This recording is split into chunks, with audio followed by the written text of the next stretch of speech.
오늘은 이루실 줄 확신하는 믿음이라는 제목으로 같이 은혜 받고자 합니다. 할렐루야. 나무들의 푸른 잎사귀와 푸른 하늘의 여름이 이렇게 왔음을 알려주는 이 주일, 은혜의 계절이 우리에게 왔음을 믿으며 예배 자리에 함께하는 여러분을 주님의 이름으로 축복합니다. 지난주 우리는 자식이 없어서 낙심해 있던 아브라함에게 찾아가시사 약속의 말씀을 선포하시는 하나님을 만났습니다.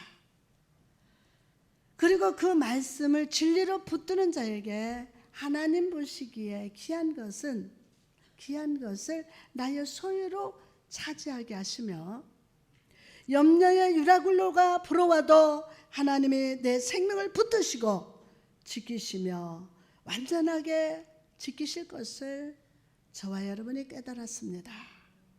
아브라함을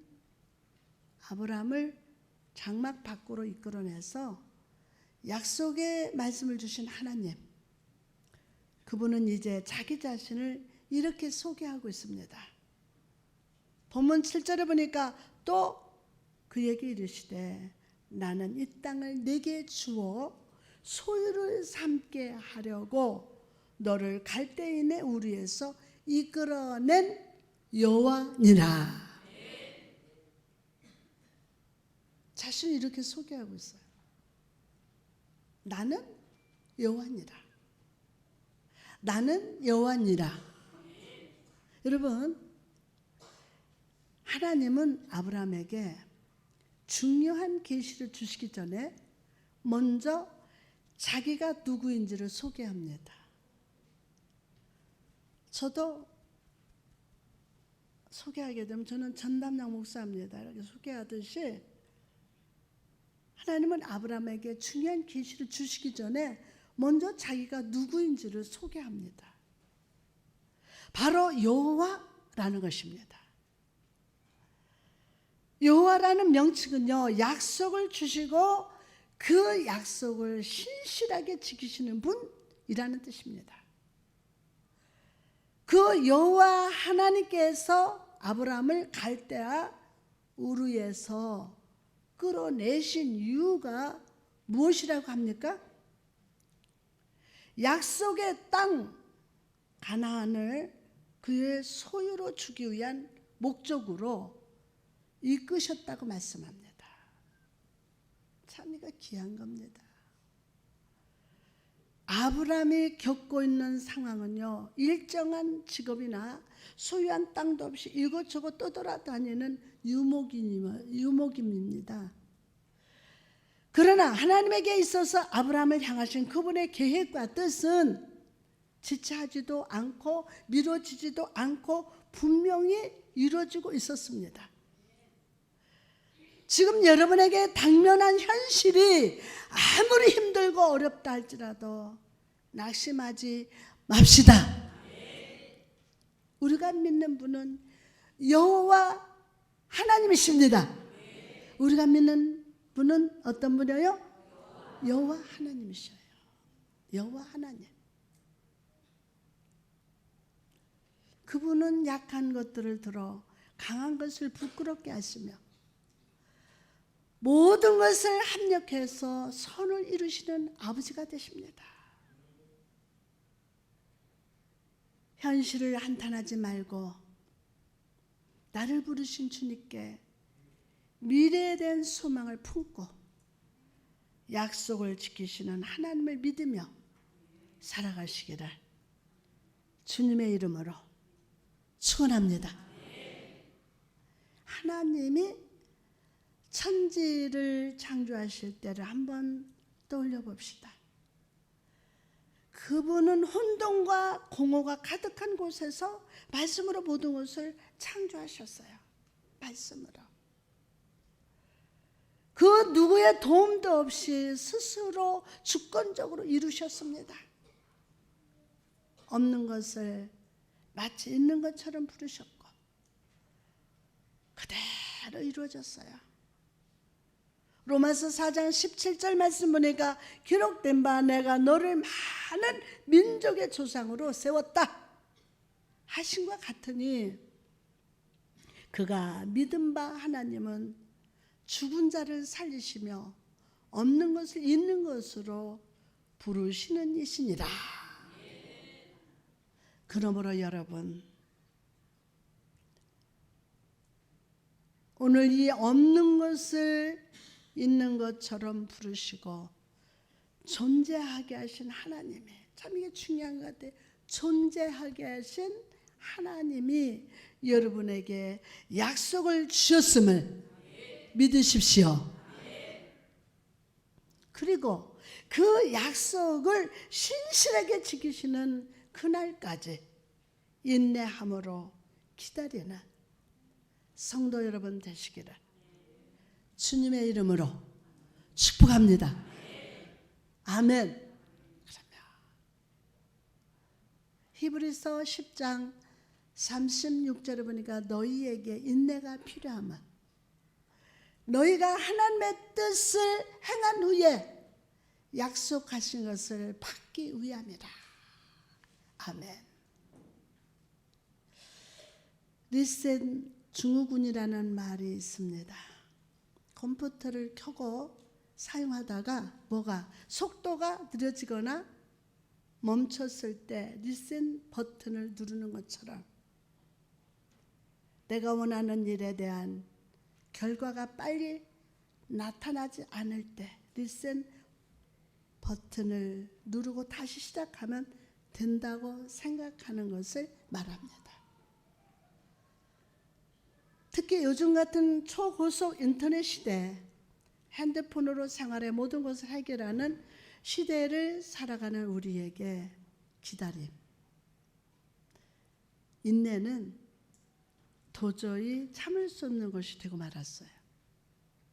핸드폰을 조금만 느려도요, 이게 왜 막 이런 막 탁탁탁탁 치고 이래요. 그러나 영적인 세계에서 영적인 복을 받는 일에 있어서 하나님과의 교제, 그 하나님을 신뢰하면서 기다린 인내는 필수 요소임을 여러분 아십니까? 필수 요소예요. 고린도전서 13장은요 사랑장이라고 부르는 장입니다. 사도 바울은 사랑의 특징에 대해서 이렇게 말하고 있습니다. 사랑은 오래 참고 모든 것을 참으며 모든 것을 믿으며 모든 것을 바라며 모든 것을 견디느니라. 여러분, 요즘 사람들은요 참는 것을 힘들어합니다. 참는 것을 기다리고 싶지도 않고 속도가 늦어지는 것을 싫어합니다. 왜 그럴까요? 왜 그렇습니까? 시간과 기대치 때문입니다. 시간과 기대치. 내 인생의 시간은 짧고 그 시간을 사는 나의 기대치는 너무나 높기 때문입니다. 내가 원하는 시간에 내가 원하는 기대치 이상으로 이루어져서 형통하게 살기를 기대한다는 거죠.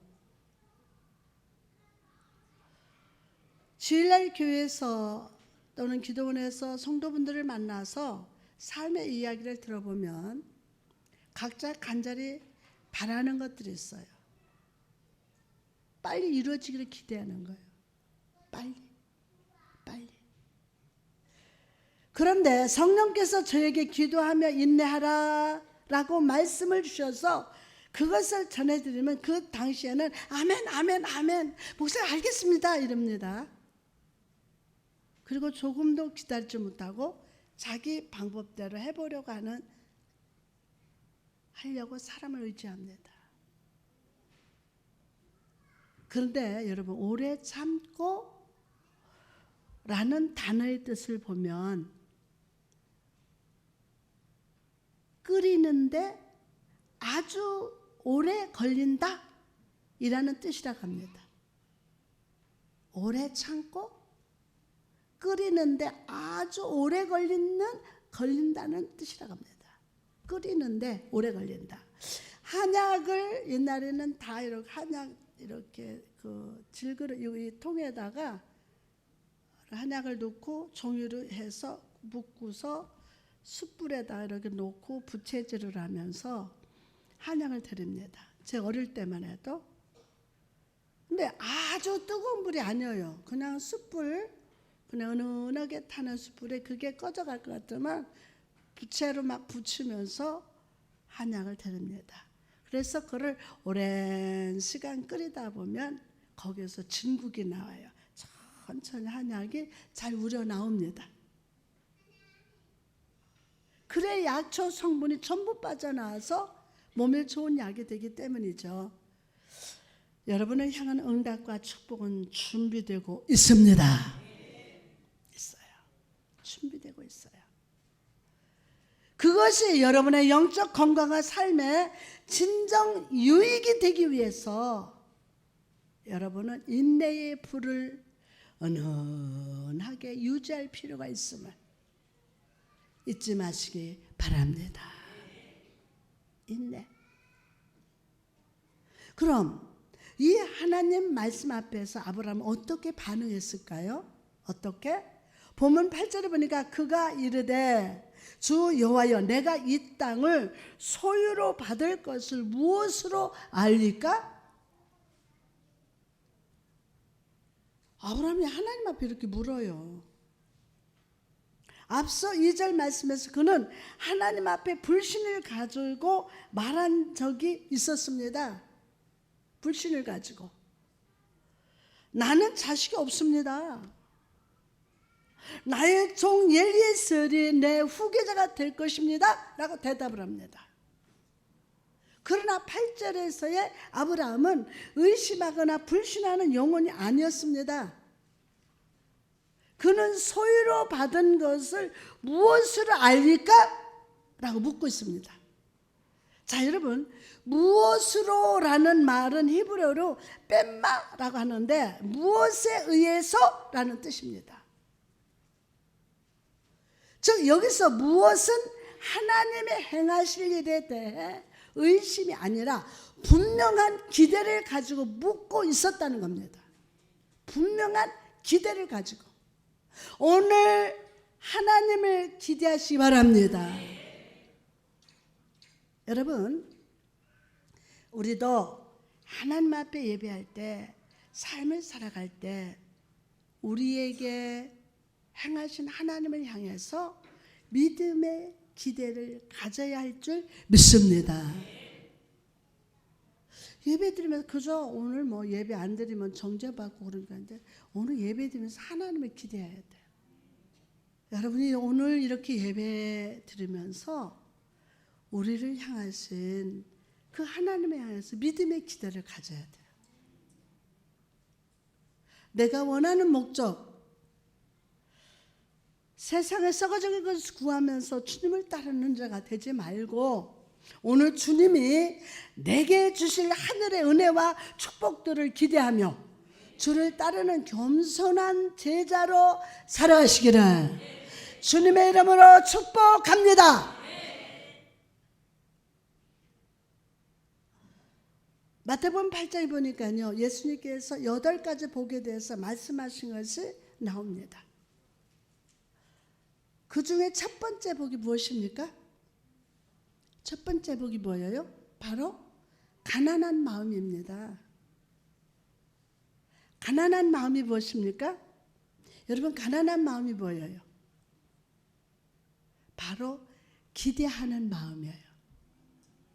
자, 오늘 기대합시다. 가난한 마음이 뭐라고요? 바로 기대하는 마음이에요. 기대하는 마음. 여기서 가난하다는 말은 아무것도 없어서 완벽히 궁핍한 상태를 의미합니다.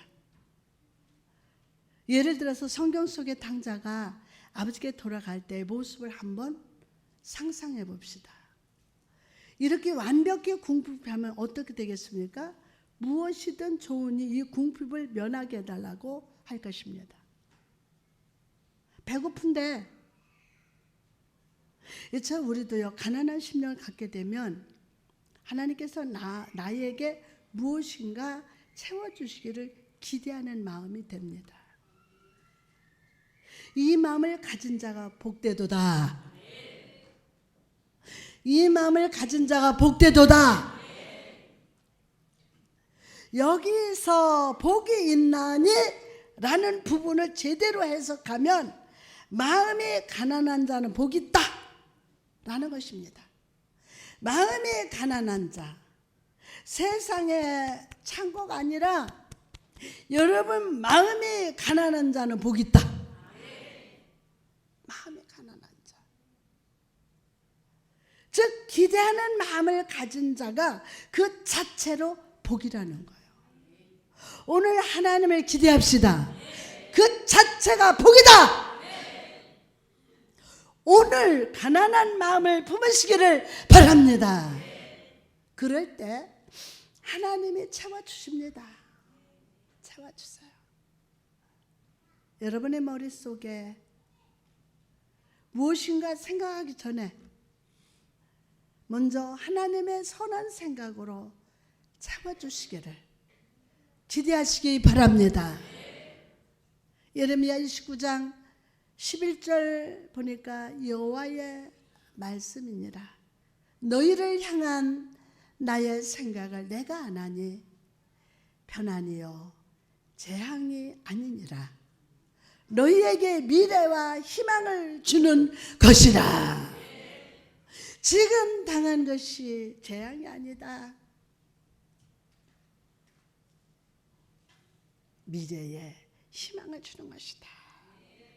기대합시다.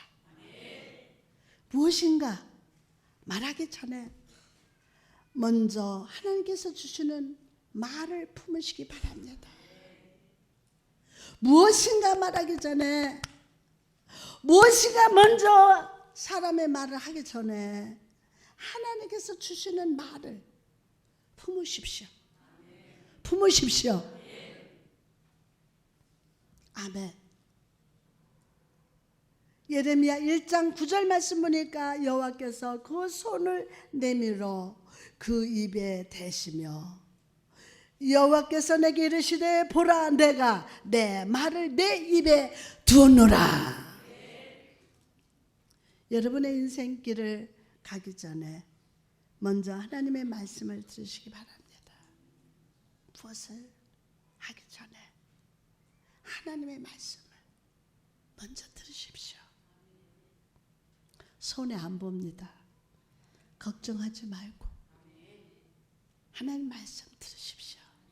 창세기 12장 1절에서 2절 보니까 여호와께서 아브라함에게 이르시되 너는 너의 고향과 친척과 아비의 집을 떠나 내가 네게 보여줄 어디로 땅으로 가라. 내가 너로 큰 민족을 이루고 네게 복을 주어 내 이름을 창대케 하리니 너는 복이 될지니라. 너는 복이 될지니라.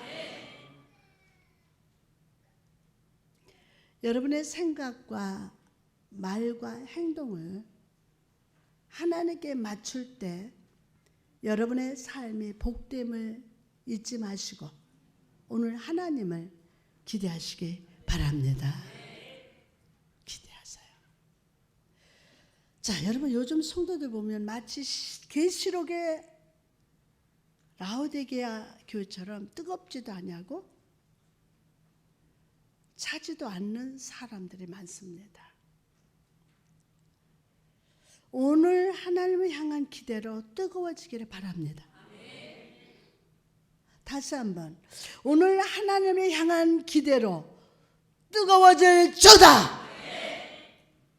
하나님을 향한 기대로.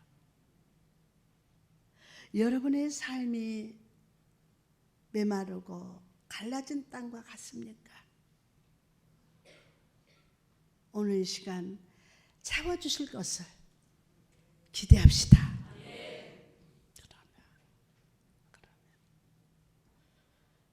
이 정도면 됐지라고 하는 부유한 마음은 우리에게 기대하는 것을 뺏어갑니다.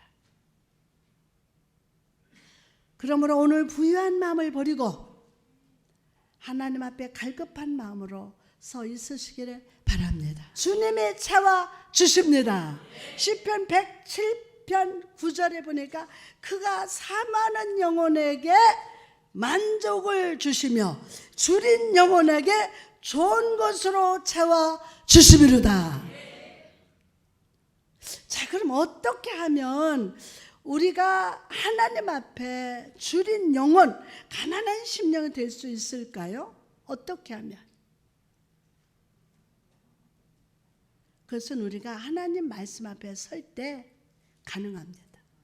누구 앞에 설 때? 하나님 말씀 앞에 설 때 가능해요.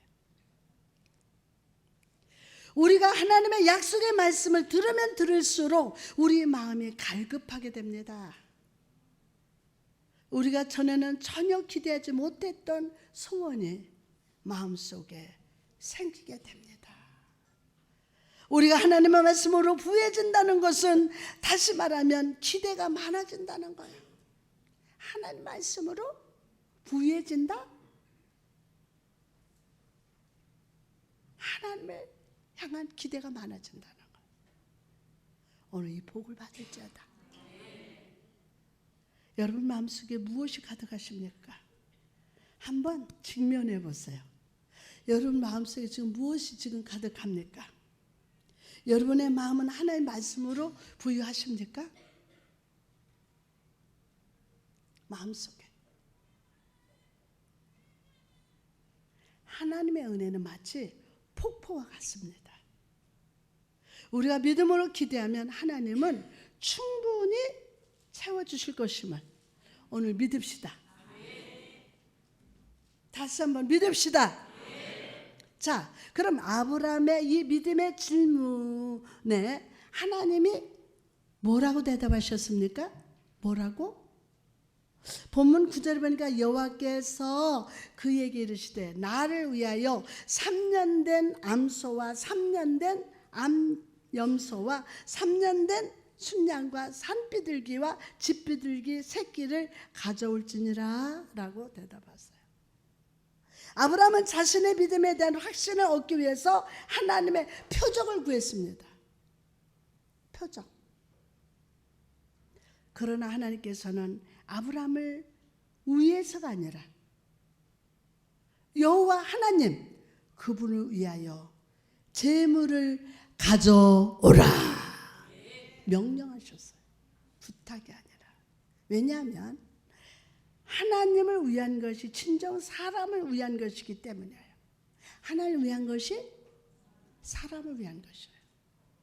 계시록 4장 11절 말씀 보니까 우리 주 하나님이여 영광과 존귀와 권능을 받으시는 것이 합당하오니 주께서 만물을 지으신지라 만물이 주의 뜻대로 있었고 또 지으심을 받았나이다 하더라. 여러분 하나님께서 그분의 뜻대로 행하시는 모든 일이 사실 사람을 위해 가장 좋은 일이기 때문입니다. 그러면 예수님에게 있어서 십자가를 피하는 것이 더 좋았습니다. 그러나 예수님은 나의 뜻대로 마시고 아버지의 뜻대로 되기를 원합니다 라고 기도했어요. 왜 그렇습니까? 예수님이 십자가에 못 박혀 피를 흘리는 것이 하나님의 영광이 되고 모든 사람을 구원의 길로 인도하는 더 큰 축복이 되기 때문입니다. 성도 여러분, 우리는 하나님 앞에 기도하고 예물을 드릴 때 나의 기대와 소원이 이루어지기를 위해서 드립니다. 물론 저는 그 간절함과 소원을 주께서 받으시기를 바랍니다. 그러나 믿음이 성숙한 사람일수록 그 사람은 자기의 신앙과 시간과 예물을 주 하나님을 위하여 드립니다. 내 인생에 가장 좋은 것이 무엇이고 복이 무엇인 줄 아시는 주를 위해서 드리는 것이 진정 복이기 때문입니다. 그럼 하나님 명령 앞에 아브라함은 어떻게 반응했습니까? 본문 10절에 보니까 아브라함이 그 모든 것을 가져다가 그 중간을 쪼개고 그 쪼갠 것을 마주 대하여 놓고 그 새는 쪼개지 아니하였으며 라고 합니다. 여러분, 한글 성경에는 번역이 안 되어 있지만 히브리어 성경에는 가져다가 라는 글자 앞에 그를 위하여 라는 단어가 나와 있습니다. 그를 위하여.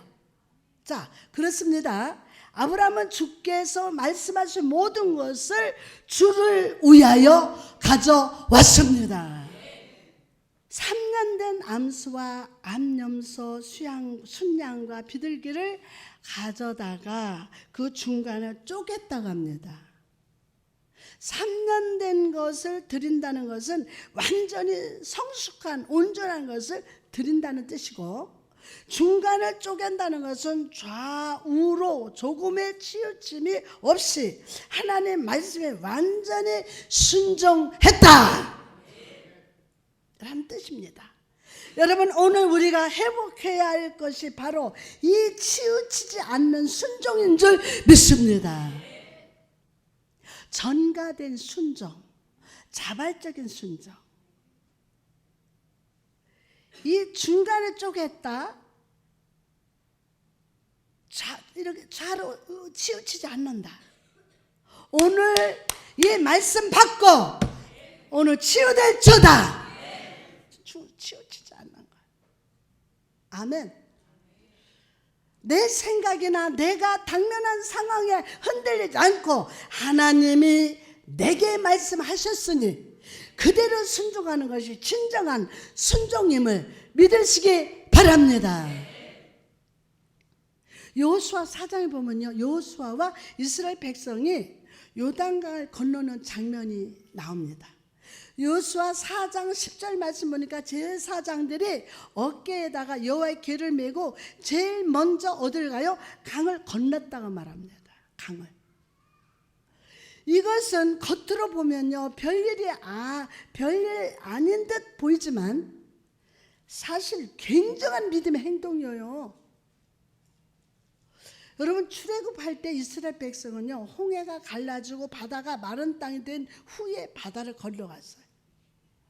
그러나 지금 요단강은요, 전혀 갈라지지 않았어요. 오히려 지금은 강을 건너기에 최고로 안 좋을 때였어요. 옛날이나 지금이나 요단강은요, 추수할 때가 되면 물이 불어납니다. 막 얼마나 많이 불어나는지, 불어난 요단강의 물 때문에 홍수가 나기도 한다고 합니다. 아주 안 좋은 때요. 그러나 제사장들은요, 하나님의 궤를 메고 그 강한 물결 속으로 발을 내딛습니다. 그리고 그때 요단강 물이 멈추고 갈라지는 역사가 나타났어요. 여러분, 하나님은 때때로 우리의 생각에는 도저히 불가능한 것 같은 상황 속에 단 한 걸음도 내디딜 수 없는 그런 상황 가운데서 우리로 앞으로 나가라. 정말 앞뒤 다 막혔는데 시험의 파도가 물결이 넘실거리는데 여기를 앞으로 나가라는 거예요. 나가라. 이런 상황에 감사하라고 한다고요. 이런 상황에 하나님을 바라보란다고 한다니까요. 나가라. 이런 하나님의 명령을 들을 때 사람들은요, 두 가지의 반응을 보입니다. 하나는 마음의 시험이 들어 하나님을 떠나는 사람입니다. 이런 사람은 하나님을 믿되 자기 생각과 이성으로 믿는 믿음을 가졌기 때문에 불가능의 여리고 앞에서 믿음을 보지 못하고 넘어지는 사람들입니다. 또 하나는 하나님을 신뢰함으로 순종하는 사람이에요. 누구를 신뢰하며? 하나님을 신뢰함으로 순종하는 사람, 이런 사람들은 시선이 하나님께 고정되어 있어요. 시선이 어디게 고정되어 있어요? 하나님께 고정되어 있어요. 해바라기 꽃이 태양빛을 따라가듯이 어디에 있든지 무엇을 하든지 어떤 환경 속에 있다 할지라도 하나님께 시선을 고정하고, 아멘이 안 해? 하나님께 시선을 고정하고 하나님의 음성을 듣기를 기뻐하며 하나님께 즐거이 순종하는 것이 삶의 습관인 사람들인 줄 믿습니다. 다니엘의 세 친구를 보시기 바랍니다. 그들은 지금 평소보다 7배나 뜨거운 풀불 앞에 섰습니다. 이제 곧 죽을 위기에 처했습니다. 느부갓네살 왕은 분노가 가득한 얼굴로 죽이겠다고 위협하고 있었습니다.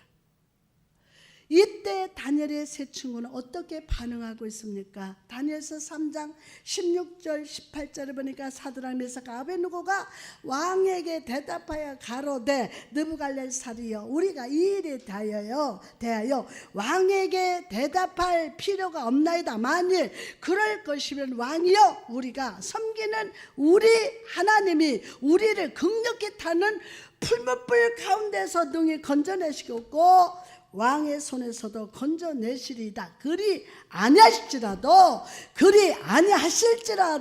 왕이여, 우리가 왕의 신들을 섬기지도 아니하고 왕의 세우신 금 신상에게 절하지도 아니할 줄 아옵소서.